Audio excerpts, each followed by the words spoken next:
ಸ್ನೇಹಿತರೆ ನಮಸ್ಕಾರ. ಬಿಜೆಪಿಯಲ್ಲಿ ಉಚ್ಚಾಟನೆಗೊಳಗಾಗಿ ಬಿಜೆಪಿ ಪಕ್ಷದಿಂದ ಹೊರ ಇರುವಂತ ಒಂದು ಹುಚ್ಚು ನಾಯಿ ಅವಾಗವಾಗ ಆ ಹುಚ್ಚು ನಾಯಿಗೆ ಈ ಚಳಿಗಾಲ ಬಂತಲ್ಲ ಹುಚ್ಚಕ್ಕೆ ಎದುರುತ್ತಾ ಇದೆ ಅಂತ ಅನ್ಕೊಂತೀನಿ. ಬಸವನಗೌಡ ಪಾಟೀಲ್ ಯತ್ನಾಳ್ ಬಿಜೆಪಿಯಿಂದ ಉಚ್ಚಾಟನೆ ಆದಂತ ಹುಚ್ಚು ನಾಯಿ. ಆ ವ್ಯಕ್ತಿ ಕರವೇ ಬಗ್ಗೆ ಗುಡ್ರ ಹಾಕಿದ್ದಾನೆ.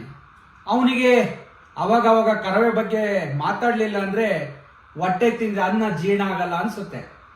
ಆ ಯತ್ನಾಳಿಗೆ ಒಂದು ಮಾತನ್ನ ಕೇಳ್ತೀನಿ.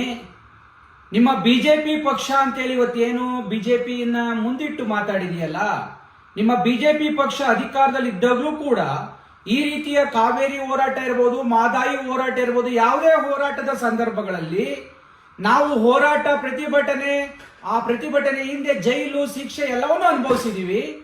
ಆದ್ರೆ ಎಲ್ಲೂ ಕೂಡ ಕರ್ನಾಟಕ ಬಂದಿಗೆ ಯಾವ ಕಾರಣಕ್ಕೂ ಬೆಂಬಲವನ್ನ ಕೊಟ್ಟಿಲ್ಲ, ಯಾವ ಸಂದರ್ಭದಲ್ಲೂ ಕೊಟ್ಟಿಲ್ಲ. ಬಂದ್ ಅನ್ನೋದು ಹೋರಾಟಗಾರನ ಕೊನೆಯ ಅಸ್ತ್ರ ಆಗಬೇಕು. ಬಂದನ್ನ ಮೊದಲನೇ ಅಸ್ತ್ರವಾಗಿ ನಾವು ಮಾಡ್ಕೊಳ್ಲಿಕ್ಕೆ ಹೋದ್ರೆ ಅದರಿಂದ ಹಿಂದೆ ಉಳಿಯುವಂತ ಕೆಲಸವನ್ನ ನಾರಾಯಣಗೌಡರ ನಾಯಕತ್ವದ ಕರ್ನಾಟಕ ರಕ್ಷಣಾ ವೇದಿಕೆ ನಾವು ಮಾಡ್ಕೊಂಡ್ ಬಂದಿರುವಂತದ್ದು. ಹಂಗಾಗಿ ಮೊನ್ನೆ ಜಲಾಶಯಗಳಲ್ಲಿ ನೀರಿಲ್ಲ ಅಂತ ಹೇಳಿದಾಗ ಕೆಲವರು ಬಂದು ಕರೆ ಕೊಟ್ರು. ಅದಾದ್ಮೇಲೆ ನಾವು ಹೋರಾಟವನ್ನ ಪ್ರತಿದಿನ ನಾವು ಕೂಡ ಮಾಡ್ತಾ ಇದ್ದು, ಪ್ರತಿದಿನ ಹೋರಾಟವನ್ನ ಮಾಡಿ ನಾವು ಕೂಡ ಸಾಕಷ್ಟು ಕೇಸ್ಗಳನ್ನ ಹಾಕ್ಸ್ಕೊಂಡಿದೀವಿ. ಆದ್ರೆ ಎಲ್ಲಾ ಜಲಾಶಯಗಳಿಗೆ ನೀರು ತುಂಬಿದ ಮೇಲೆ ಯಾಕಪ್ಪ ಹೋರಾಟ ಮಾಡಬೇಕು? ಕರ್ನಾಟಕ ಸರ್ಕಾರ ಅದೇನು 12 ಕ್ಯೂಸೆಕ್ಸ್ ನೀರನ್ನ ಕೊಡಬೇಕು ಅಂತ ಹೇಳಿದ್ದನ್ನ ನಾವು ಧಿಕ್ಕರಿಸ್ತೀವಿ ಅಂತ ಸ್ಟೇಟ್ಮೆಂಟ್ ಮಾಡಿದ್ಮೇಲೆ ಯಾಕಪ್ಪ ಹೋರಾಟ ಮಾಡಬೇಕು? ಯಾಕೆ ಬಂದ್ ಮಾಡಬೇಕು?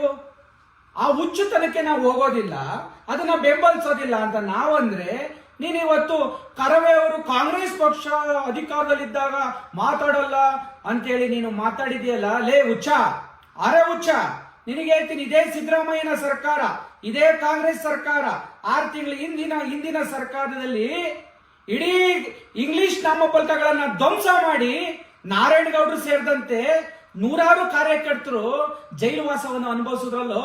ಒಬ್ಬೊಬ್ಬರ ಮೇಲೆ 16 ಕೇಸ್ ಹಾಕಿದ್ರು ಸಿದ್ದರಾಮಯ್ಯನ ಸರ್ಕಾರದಲ್ಲಿ. ನಿಮ್ಮಪ್ಪ ಬಂದು ಹೋರಾಟ ಮಾಡಿದ್ನ ಅವತ್ತು. ಅಯೋಗ್ಯ ಮೂರ್ಖ ನೀನು, ತೆವಳಿ ಮಾತಾಡ್ತೀಯ ಬಡ್ಡಿ ಐದ ನೀನು. ನಿನಗೆ ಮಾನ ಮರ್ಯಾದಿಲ್ವೇನೆಯ? ನಿನಗೆ ದನ ತರ ಮೈ ಬೆಳೆಸ್ಕೊಂಡಿದ್ಯಾ ಅಯೋಗ್ಯ ನೀನು. ನೀನೊಬ್ಬ ನಕಲಿ ನಾಯಕ, ನೀನೊಬ್ಬ ಉತ್ತರ ಕರ್ನಾಟಕ ಉದ್ಧಾರ ಮಾಡೋ ತರ ಮಾತಾಡ್ತೀಯ ಬಡ್ಡಿ ಮಗನೇ ನೀನು. ಕನ್ನಡಿಗರ ಬಗ್ಗೆ, ಕರ್ನಾಟಕದ ಬಗ್ಗೆ, ಕರ್ನಾಟಕ ವಿಚಾರಗಳಲ್ಲಿ ಎಷ್ಟು ದಿನ ದನಿ ಎತ್ತಿದ್ಯೋ ನೀನು? ಕನ್ನಡದ ಬಗ್ಗೆ ಏನು ಹೋರಾಟ ಮಾಡಿ ನೀನು ಜೈಲುವಾಸ ಅನುಭವಿಸಿದ್ಯೋ? ಬರೀ ಅಧಿಕಾರದ ತೆವಳಿಗೆ ಅವಾಗ ಸುದ್ದಿ ಆಗುವಂತ ಮೂರ್ಖ ನೀನು. ಬಿಜೆಪಿಯಿಂದ ಉಚ್ಚಾಟನೆಗೊಂಡಿರುವಂತ ಹುಚ್ಚು ನಾಯಿ ನೀನು. ಮಾನಗೇಡಿ. ಕರವೇ ಬಗ್ಗೆ, ನಾರಾಯಣಗೌಡರ ಬಗ್ಗೆ ಇನ್ನೊಂದ್ಸಲ ಮಾತಾಡಿದ್ರೆ ಹಾದಿ ಬೀದಿಲಿ ಬೆಟ್ಟನಲ್ಲಿ ಹೊಡಿತೀವಿ. ಎಚ್ಚರಿಕೆ ಇರಲಿ ನಿನ್ಗೆ.